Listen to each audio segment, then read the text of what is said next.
Le Barça perd encore des points en Liga. Bonsoir ou bonjour à tous et à toutes. J'espère que vous allez très bien depuis la dernière fois.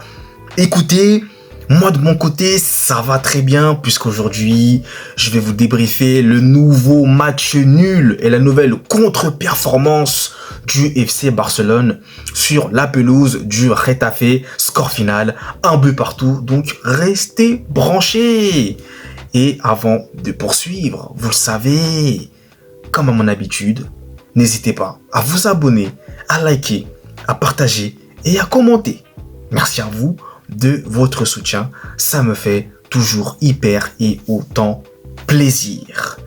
Et maintenant, on va parler de ce match-là, puisque comme je vous l'avais dit, et comme on l'avait tous dit, je pense, et même les supporters barcelonais, vous serez d'accord avec moi, le Barça qui, malheureusement, a beaucoup d'occasions dans ce match, et le Barça qui rate énormément. Moi, je vous avais prévenu, il fallait que le Barça marque. C'est ce qu'ils ont fait. Ils ont marqué par l'intermédiaire de Koundé, qui au passage, Koundé, il a fait un match excellent. Baldé, c'est pareil. Tous les deux là, ils ont été excellents. Ils ont fait un énorme match. Donc, Koundé qui marque, c'est parfait pour le Barça. Ça commence bien. La passe encore une fois de Pedri. Pedri Potter, le magicien. Le magicien Pedri. Toujours là. Voilà, il sort sa baguette magique. Et allez hop, une passe sublime. Parfait. Dont lui-même connaît le secret. Donc le Barça commence bien le match. Il commence bien le match face à une équipe de Getafe qui met le bus à un moment. Bon, je vais revenir. Hein. Mais ils ont quand même eu des situations. Hein. Faut quand même le dire. Ils ont quand même eu des situations. Bon, sinon ils n'ont pas non plus été flamboyants. N'allons pas jusqu'à là. Mais je trouve quand même qu'ils ont eu des situations intéressantes qui ont été mal exploitées. Mais le Barça avait clairement la possession du ballon, la maîtrise, la domination. Donc jusqu'à là, tout va bien pour le Barça. Mais le problème, et on va revenir à ce que je disais, c'est qu'ils mènent 1-0, c'est bien, mais mettez le deuxième but. Allez chercher le troisième, le quatrième, le rouleau compresseur. Et c'est là où ça coince. Puisque offensivement parlant, première mi-temps, Rafinha et Lewandowski, je suis désolé, mais invisible. Invisible men. Parce que comme ils sont deux au pluriel, men, en anglais, vous avez compris. Invisible. Transparent, on ne les voit pas. On ne les voit pas.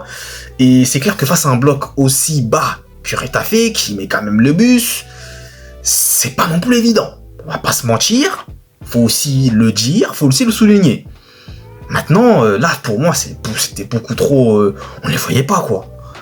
On les voyait pas. Donc, en plus, Lewandowski aussi, il se faisait souvent tacler ou il prenait des coups. Donc, ça a été quand même une soirée très, très, très compliquée pour lui, malheureusement. Et ouais, forcément parlant, bah, c'était pas non plus... c'était compliqué. Et Rafinha, par contre, a beaucoup trop manqué d'occasions. Rafinha, il a trop manqué d'opportunités. Et d'ailleurs, malheureusement pour lui, Rafinha qui manque une opportunité qui aurait pu permettre au Barça de mener 2-0.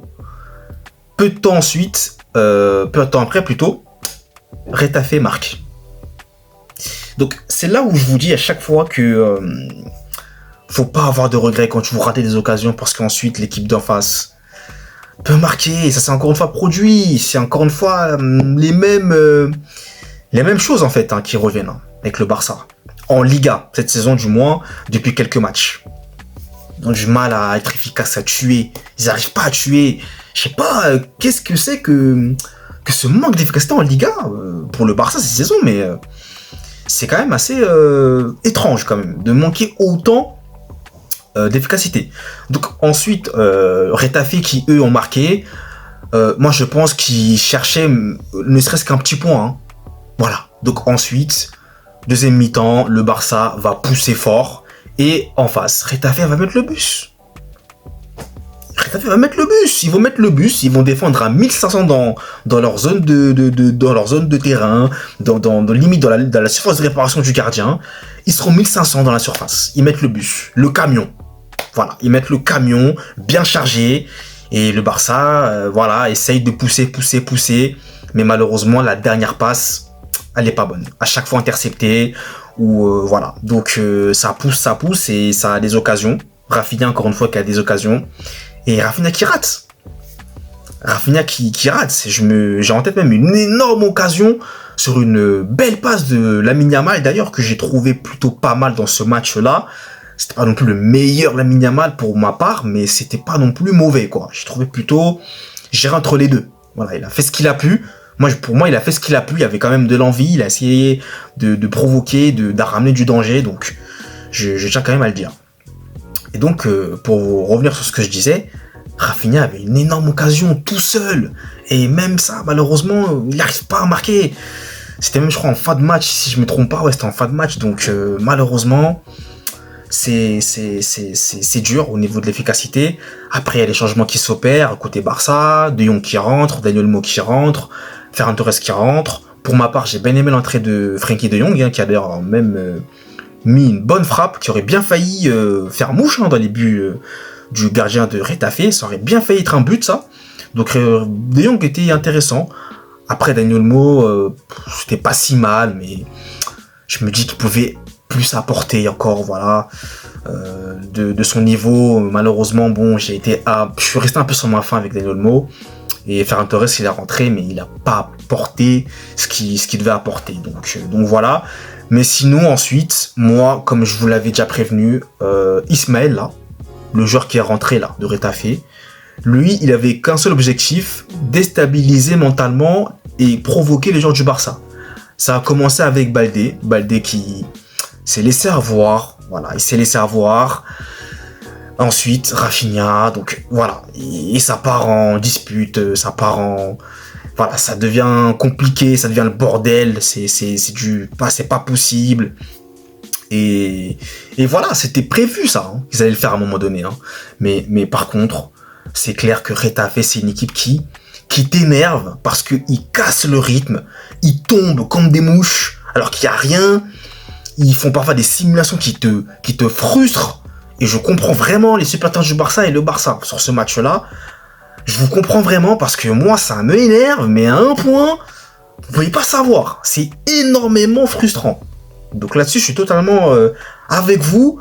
Après, moi, pour ma part, je suis content, hein, parce que le match nul arrange le Real Madrid. Vous le savez, et si vous ne le savez pas encore, sachez que l'Atlético de Madrid a perdu.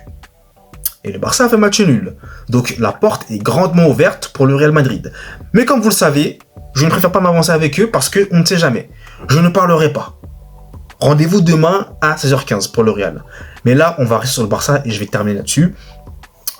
Défensivement parlant, pour le Barça aussi, c'était plutôt solide avec Pau Cubarsí, Araujo, très très solide. Mais voilà, au final, le Barça perd des points, encore une fois. Le Barça perd des points. Il profite pas de la défaite de l'Atlético. C'est bien dommage pour le Barça. Et encore une fois, en Liga, le Barça, ça ne s'arrange pas.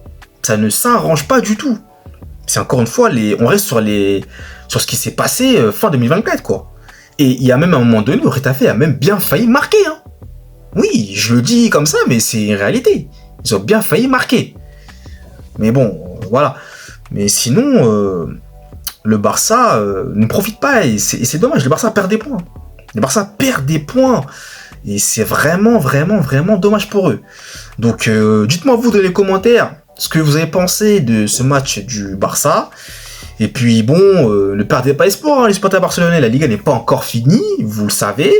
Mais c'est vrai qu'à la longue, comme ça, ça commence à devenir un peu pesant de perdre des points comme ça. C'est pas comme ça que vous allez gagner un titre. Hein. C'est compliqué. Hein. Parce que là, ça prend que des 1 point, 1 point, 1 point. Sachant au passage, parce que je vais terminer là-dessus, hein, mais c'est très important.